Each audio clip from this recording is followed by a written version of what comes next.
বাংলাদেশের সেনাপ্রধান জেনারেল ওয়াকারুজ্জামান কোথায় যাচ্ছেন সেটি এখন বড় খবরের অংশ হয়ে দাঁড়িয়েছে। Indo Pacific army chiefs conference বা IPACC-তে অংশগ্রহণ শেষে 26শে সেপ্টেম্বর মালয়েশিয়া থেকে দেশে ফিরেছেন জেনারেল ওয়াকার। সামাজিক মাধ্যমে রটিয়ে পড়ে মালয়েশিয়াতে ভারতীয় সেনাপ্রধান জেনারেল উপেন্দ্র দ্বিবেদীর সঙ্গে জেনারেল ওয়াকারের বৈঠক হয়েছে।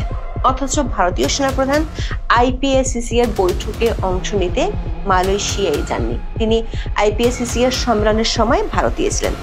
ওই রটনার রেশ কাটতে না কাটতেই সামাজিক মাধ্যমের আরেকটি খবর হলো জেনারেল ওয়াকারুজ্জামান চলতি মাসে ভারত সফরে যাচ্ছেন।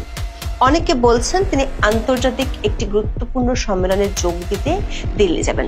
অনেকে আবার এর পেছনে গভীর রাজনৈতিক ষড়যন্ত্রের গন্ধ পাচ্ছেন।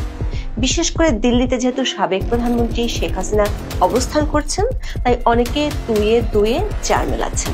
তবে সেনাবাহিনীর একাধিক সূত্র নিশ্চিত করেছে একটি নয়, মধ্য অক্টোবরে ভারতে দুটি অত্যন্ত গুরুত্বপূর্ণ সম্মেলন অনুষ্ঠিত হবে। আর দুটি সম্মেলনে যোগ দেওয়ার জন্য আমন্ত্রণও পেয়েছেন জেনারেল ওয়াকার। সূত্রগুলো বলছে জেনারেল ওয়াকার দুটি সম্মেলনের কোনোটিতে অংশ না নেওয়ার সিদ্ধান্ত নিয়েছেন।